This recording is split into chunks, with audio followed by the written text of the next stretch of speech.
MPVA programs include advocacy, veterans benefits, wheelchair sports and recreation, spinal cord injury research, strategies for the implementation of the elimination of architectural barriers and protection of civil rights for persons with disabilities, referral services for assistive devices, housing, employment, and transportation, and loan closet for durable medical equipment that is open to all.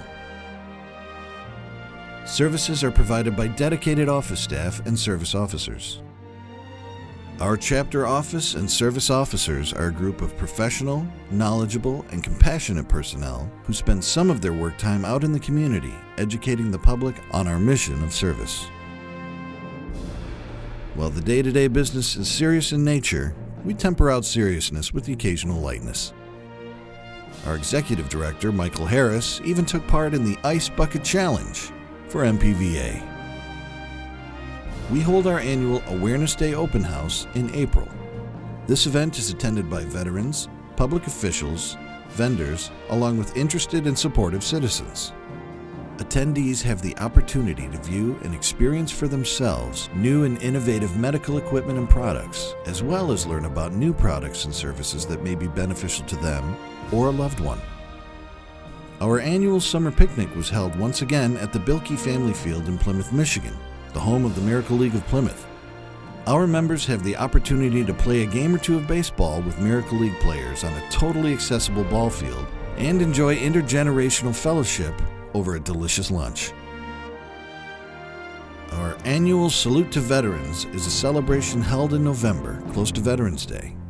This well-attended event is the largest fundraiser for MPVA and is a meaningful evening filled with patriotism and American spirit.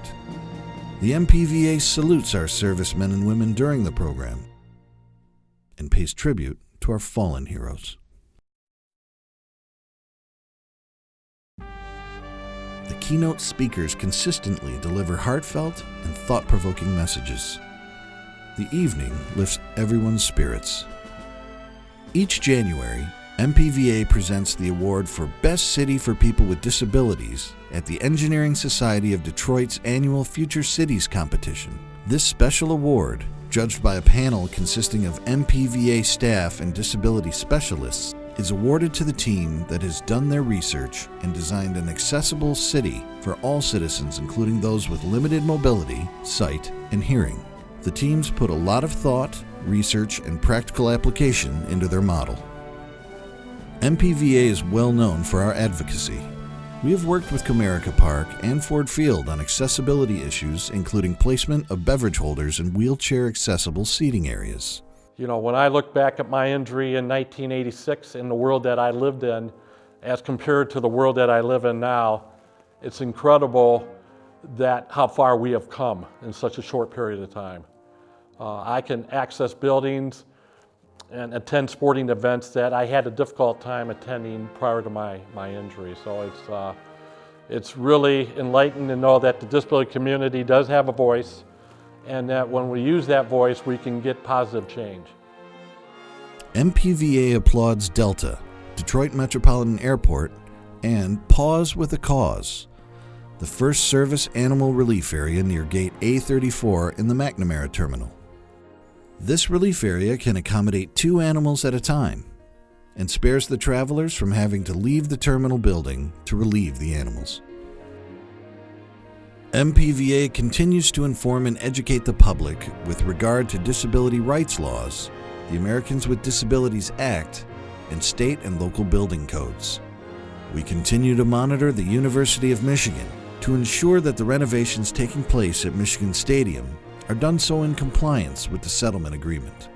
2015 marks the 25th anniversary of the signing of the Americans with Disabilities Act into law. This important legislation is key to our mission of social inclusion and elimination of barriers. MPVA takes pride in their veterans service work. My name is Robert Chance. I was in the Army, World War II, and the European theater in the Battle of the Bulge. During the Battle of the Bulge, just being in the snow and wet feet and so on, that I developed what they thought was frozen feet. So they took me by Army ambulance from there to Dinant, Belgium, and to an evacuation unit. And they cut my boots off with big tin snips, and they ballooned out, and it was frozen feet. So from there, went up to Liège, Belgium, and they put us in a cow barn, and straw floored. And the fellow next to me he took him away to cut off both of his feet. And I thought, they're really serious about this, so I memorized every vein and pockmark in my feet. And to this day, I could draw them. And then they'd come through with a needle, and I kept moving the line down, couldn't feel a thing.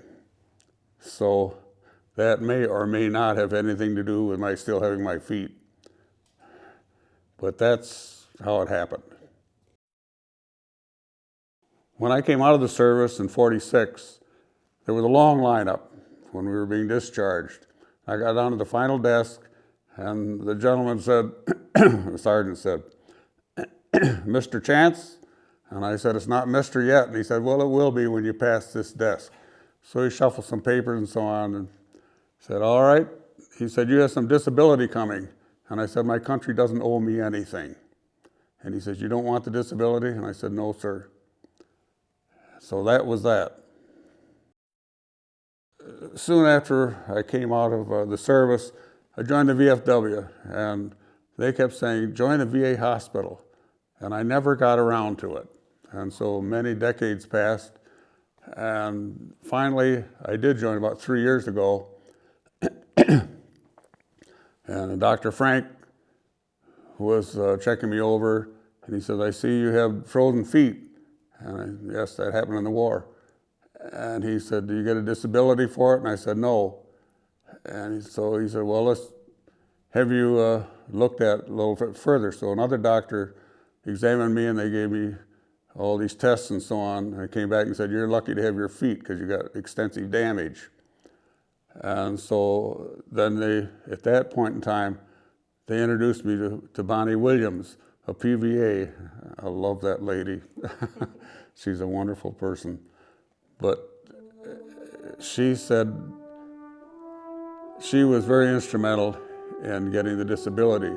In fact, I said that I didn't feel that I should get it because so many of my friends did so much more than I did. And in fact, she got down on her knees and she said, "Bob, you do deserve it. It's for you and your family." And she just insisted and persevered, and I'm very thankful for her service. It was tremendous. MPVA is a nonprofit organization and receives no federal funding. It relies on grants, sponsorships, and private or corporate donations to support its programs. Our organization continues to proudly serve, and with your support, we continue the mission. MPVA thanks all the supporters and volunteers and looks forward to more strides and successes in the future.